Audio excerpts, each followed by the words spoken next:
Welcome to the Casual Dance Teachers Podcast. I'm your host, Maya. No matter who, what, or when you teach, I'm here to share all my best tips and tools, along with real and practical conversations with fellow dance educators to help you be the very best dance teacher you can be. Let's talk about it. Hey there, everybody. Thank you so much for joining me today. We are doing something brand new to the show today, so I'm extra excited. Typically, if I have an interview episode, I'm just sitting down and chatting with one guest. But today I have two guests joining me. They reached out to me kind of as a package deal to talk about the practice of dance movement therapy and how it can be applied within the dance classroom, but doing it from the perspective of both someone who is a dance movement therapist as well as someone who has participated in dance movement therapy as a way to get in touch with her own body. So I'm really excited to delve into this topic with both of our guests today, Erica Hornthal and Rae Luskin. I'll start by introducing them both, starting with Erica Hornthal, who is a dance movement therapist and founder of Chicago Dance Therapy. She's the best-selling author of Body Aware, as well as her latest book, Body Talk, 365 Gentle Movement Practices to Get You Out of Your Head and Into Your Body. Erica is known as the therapist who moves you and has been featured in the New York Times, the Washington Post, and Psychology Today. Also joining us today is Rae Luskin, who sought out Erica's dance therapy as a way to get back in touch with her own body. Rae is an award-winning artist, author, activist, and creative mindfulness mentor, and the author of 4 books, including Art from My Heart, a self-discovery journal, Stuck to Unstoppable Journal, The Creative Edge, 30 Days of Creativity Prompts, and the Benjamin Franklin award-winning inspirational book, The Creative Activist, Make the World Better One Person, One Action at a Time. Rae is also the recipient of the Woman of Distinction Award, as well as a nominee for the Beauty In, Beauty Out Award. There's so much I want to get into with both of these amazing guests today, so let's get right into it. Thank you both so much for being here. My pleasure. Yeah, thanks for having us. Yeah, I am going to just dive right in because I know we have a lot to talk about, and I want to kind of chat with both of you. I'm going to start with Rae. I want to hear a little bit, Rae, about your story of what kind of led you to originally reach out to work with Erica. My story is I did not have a really great relationship with my body. I was sexually abused as a child. I gained a ton of weight to protect myself.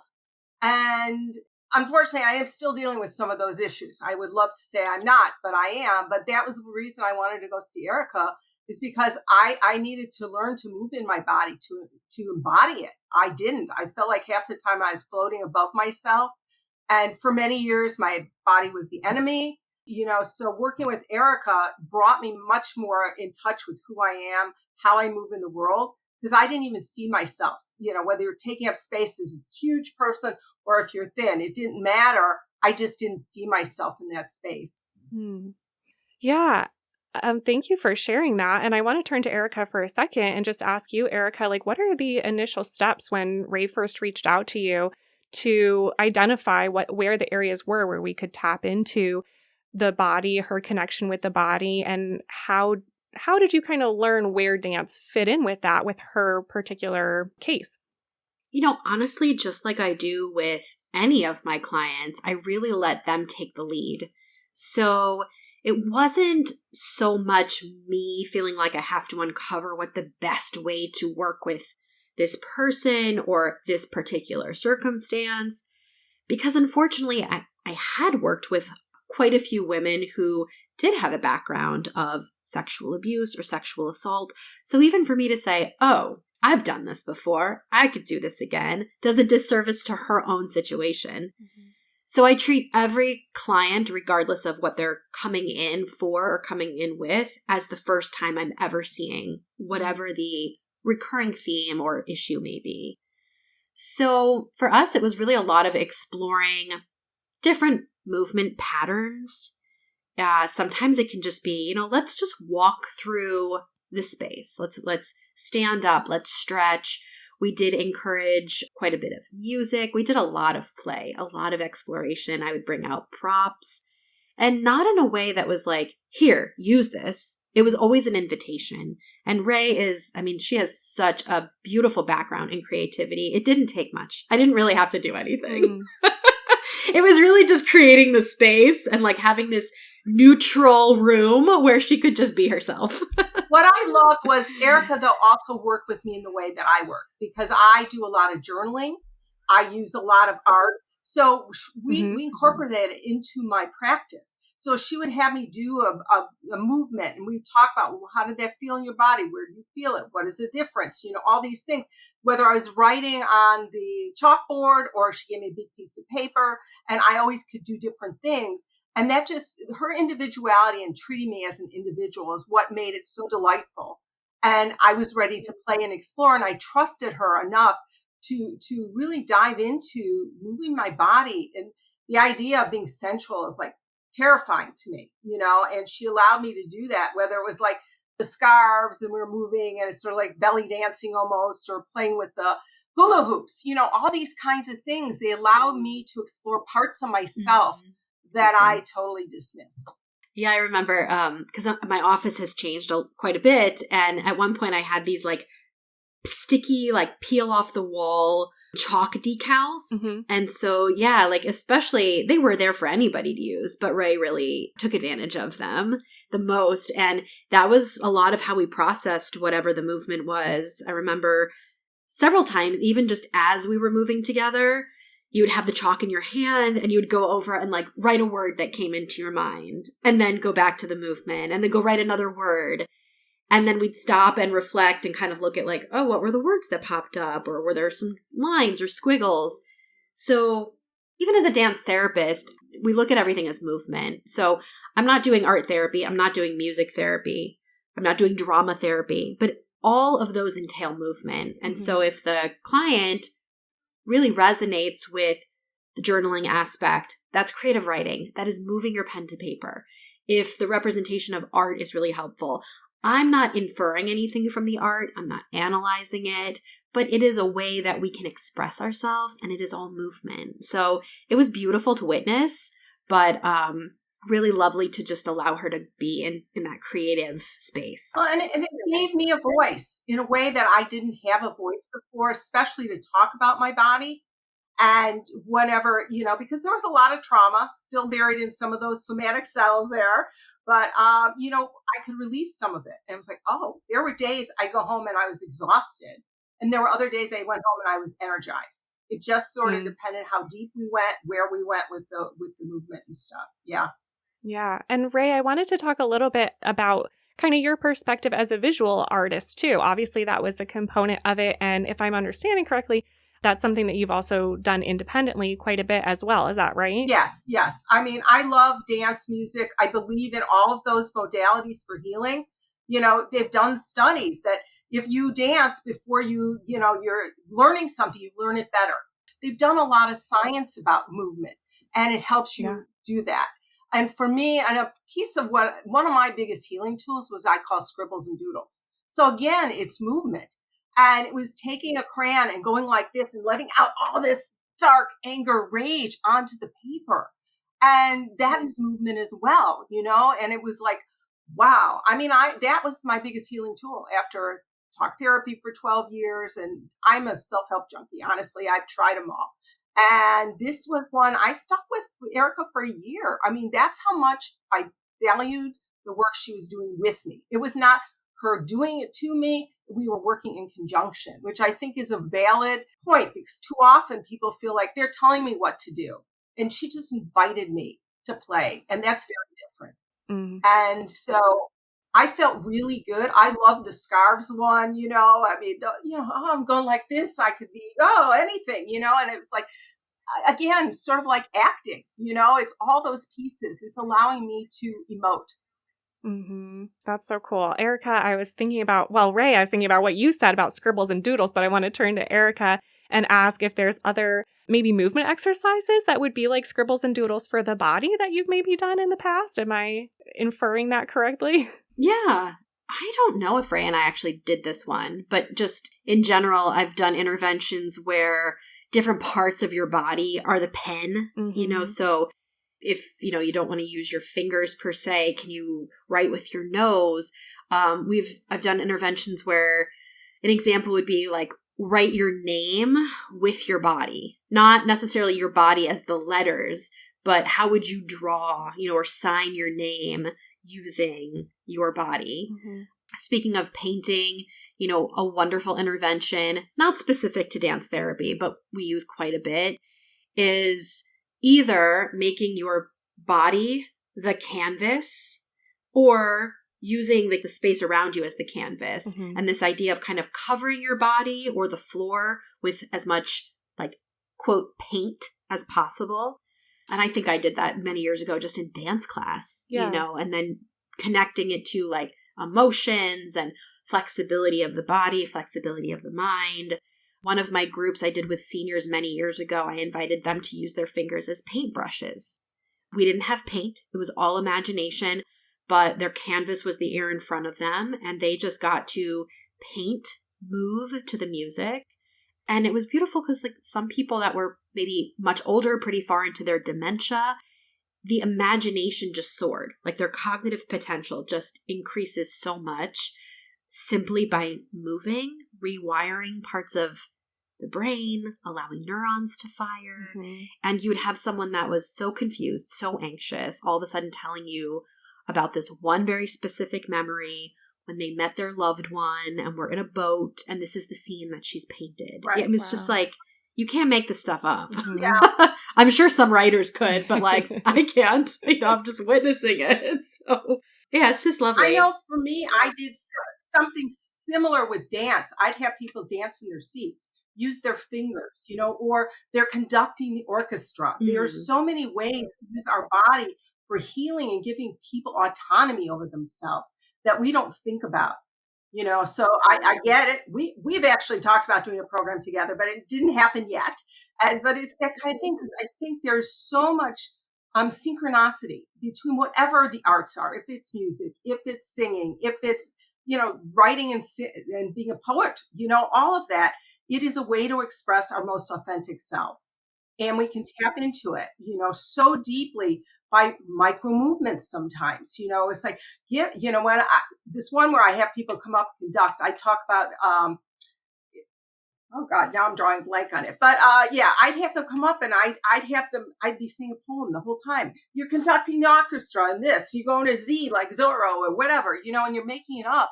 But their energy just soared, in these conferences. And it made such a difference in their ability to listen, to stay present. And I think that's so much of the work Erica does. She allows us to be present to what's going on.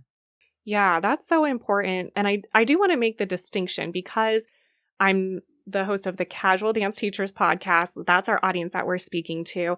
And the last thing that I want to do is put information out there like under the guise of, anyone can call themselves a dance movement therapist after listening to this podcast, right? Like this is just a little taste of what you guys do.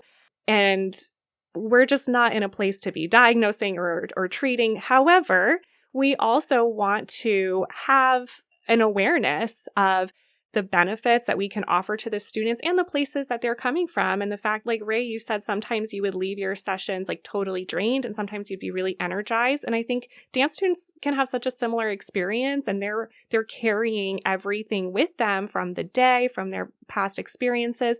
So I do, in a sense, want to offer some kind of little taste for dance teachers that are listening, how they can take a trauma-informed approach without overstepping the boundary into what needs to be treated from like a clinical professional perspective. So maybe Erica, can you start by offering a little bit advice? What can we do in the classroom without overstepping that?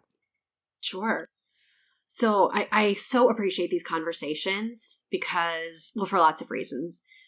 Mostly, I think it's so important that we either know or we remember that when we move the body, things are going to come to the surface, And so it's not always about a dance teacher knowing what to say or even taking on, like you said, that role of, hey, what's going on? And then pausing the entire class, right? Because one student is having a difficult time. Mm-hmm.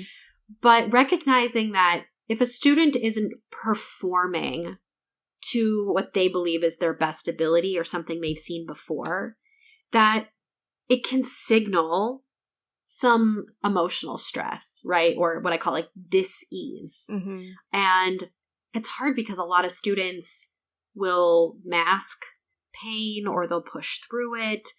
So oftentimes from a teacher, it's really about building that trust and like building that rapport. So I don't even know that it's about like a specific intervention, but can you find a way to let your students know that you care about them as a person, not just as a dancer? And that's hard. I mean, like I've been in lots of dance classes myself and lots of different teachers, and some of them could care less about anything else. I hate to say that, but like than my dance ability. Mm-hmm. So one of the things I love to tell dance teachers is like, can you provide the opportunity to check in with your students as people, not just as dancers, at the very beginning? Maybe it's a question, not just how was your day, but I have one teacher actually now as an adult dancer. She started asking questions like, what's your favorite this? And then lastly, I think it's really important that dance teachers stay connected to their own body.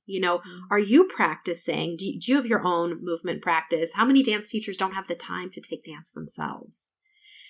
So if there's some movement practice that you can do for yourself so that you stay connected to your body, it will inevitably help you empathize with your students when their body is not feeling like their friend. Yeah, thank you so much. Hopefully that makes sense. Absolutely. That was a lot. And yeah, Okay. No, I'm so excited that you shared all that. Thank you. Rae, I'm going to turn to you and you can absolutely speak to that as well. I also wanted to ask just about like the spaces. With your background, maybe you can provide a little insight of first stepping into a space. I know, especially for first-time students, regardless of their background, like the dance studio can be very intimidating, having all those mirrors and your body reflected back to you, like, so, all across the front of the room a lot of times.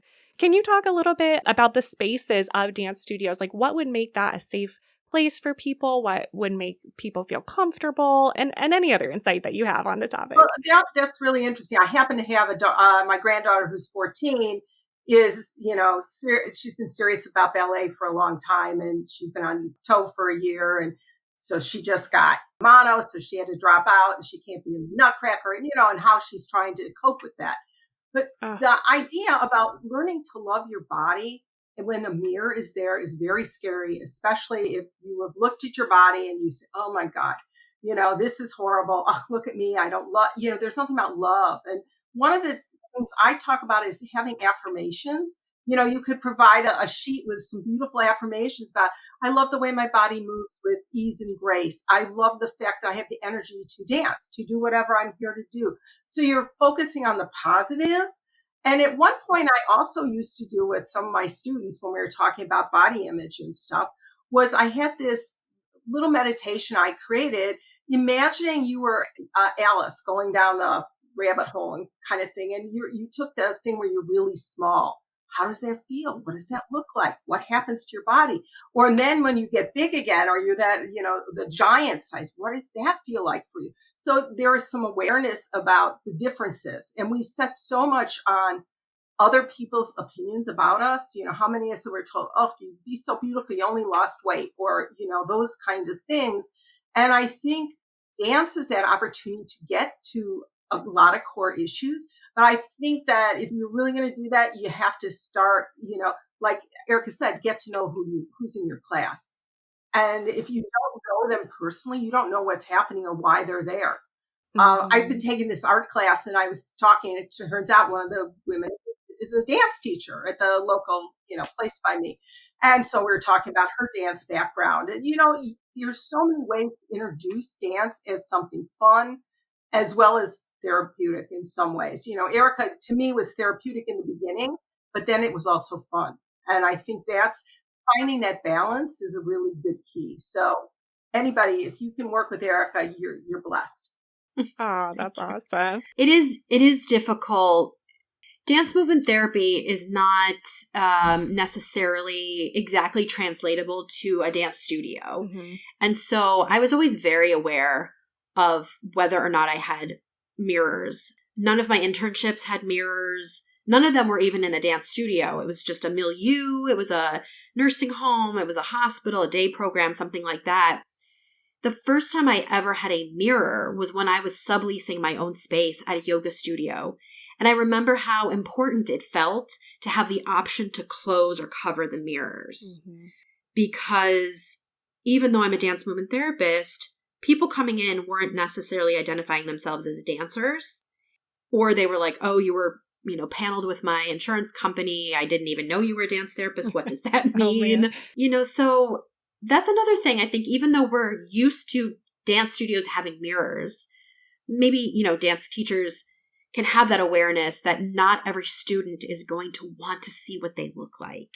Mm-hmm. And I remember in high school, not because of body image, but it was more like the brain and proprioception and getting the choreography down, having your students turn away from the mirror, learn something with your back to the mirror, not just for brain health, but also for the opportunity, like some kids can come alive when they don't have to see themselves dancing. And remember that when you're dancing on stage, you don't see it. Mm-hmm. There was a beautiful video on like Instagram or something went viral where someone was literally like, we were never meant to see ourselves. We were not born into society with mirrors, right? There were reflections, but we know that water distorts the way we look. Mm-hmm. So, and our shadows can often distort our size.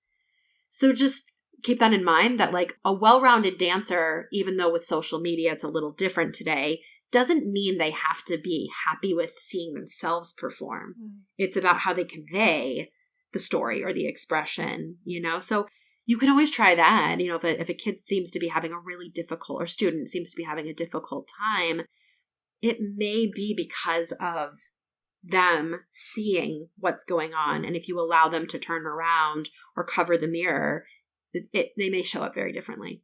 Yeah, that's a great point.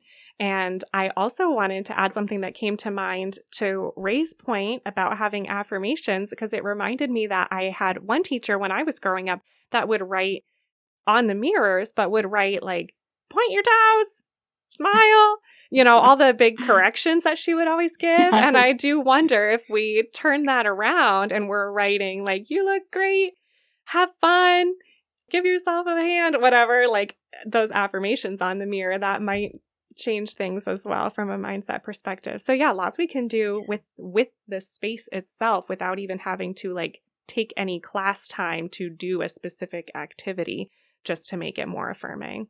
Yeah, that's such a good point. Because honestly, I mean, hopefully someone listening can prove me wrong. I don't know any dancers that automatically have the most confidence. Even when we exude confidence, it oftentimes comes from a place of insecurity, right? We have to, I'm the best. Because I can't let you think that I'm anything less than the best, right? Yeah. I can't show my fear. I can't show my insecurity. So how interesting that actually feeds into those experiences as opposed to let's build our dancers up. Actually, I just worked just impromptu with another dance therapist over the weekend, and we went to a studio, and above the mirror were, now that you mention it, affirmations, but they had nothing to do with dance. It was like, you are beautiful. Yeah. You have energy. One was like, you are strong.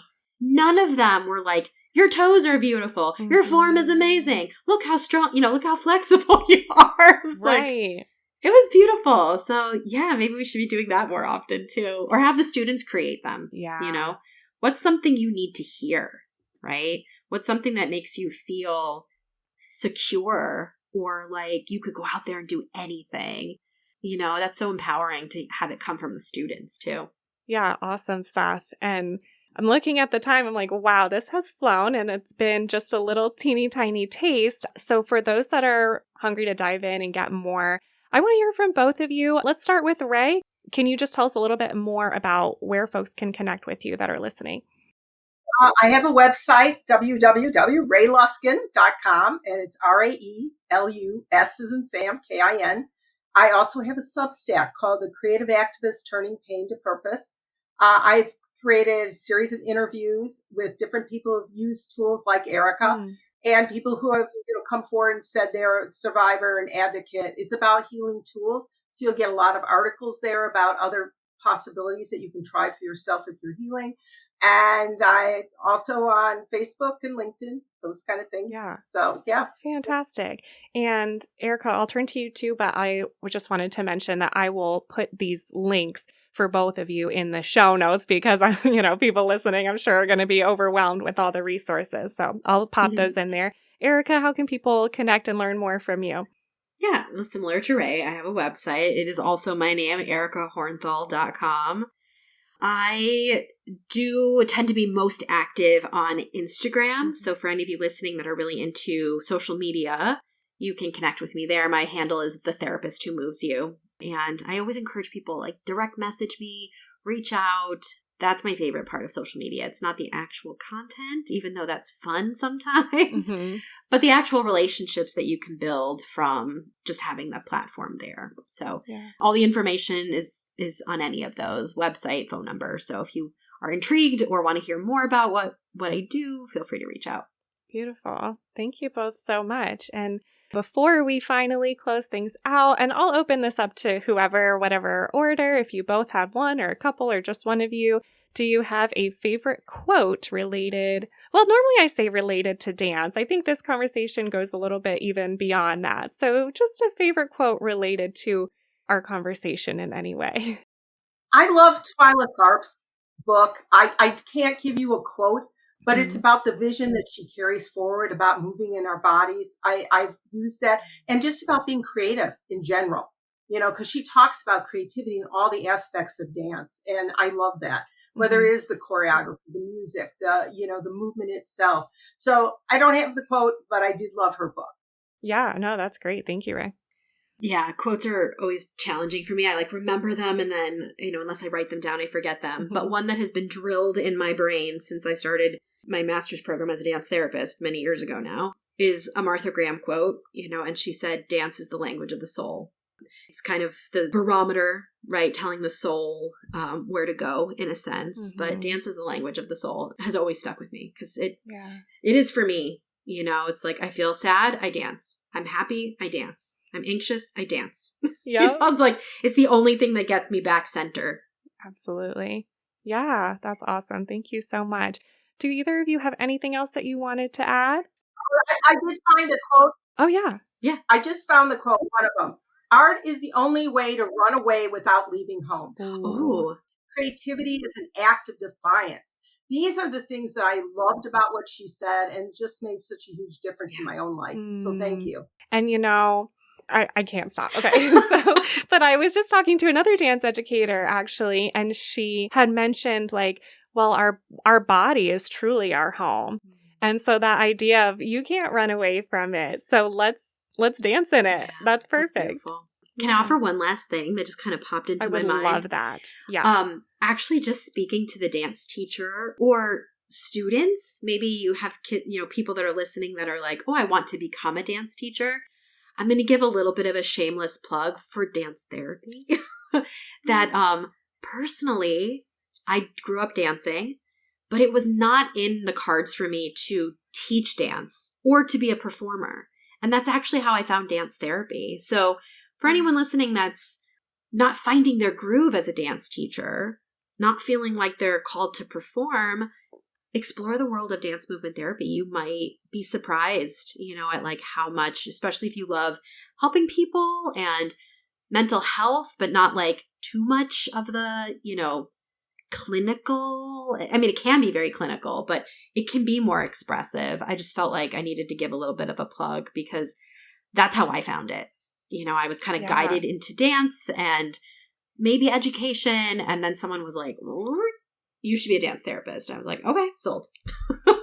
So anyone listening that kind of resonates, it's not even, you can do it in your 50s, 60s. I knew so many people that it was their second and third career, so it's not something you have to feel like, oh, I'm past that age. It's such an open field for any age. That's great. Thank you. Yeah. Thank you for the moment, the time. Of course. Yeah. Well, with that, I think we'll wrap it up. Thank you both again so much. I really, really appreciate your sharing with us. And I am looking forward to sharing it with the listeners as well. Yeah. Thanks so much for having us. Thank you so much. Thank you so much, everyone, for listening. This is Maya just coming back on to do our little wrap-up final thank yous. If you need a minute to digest everything, take that minute. I totally get it. And for the depth of that conversation and getting vulnerable and also providing practical tips and so much wisdom, thank you so much again to both Erica and Ray. It was great to have them both, quote unquote, in the room together, even though we were actually all on our computers having the conversation, but just all together to share that unique perspective. And for others who make the podcast possible, thank you so much to GB Mystical for our theme music. Thank you to everyone in the Casual Dance Teachers Network on Facebook. If you're not already a member, feel free to join us there. You can also join us on Instagram at the Casual Dance Teachers Podcast. And don't forget, if you took something away from this conversation, if you found it valuable and helpful, please go ahead and leave a review for the podcast wherever you're listening. Thank you so much. I'll see you on the next episode.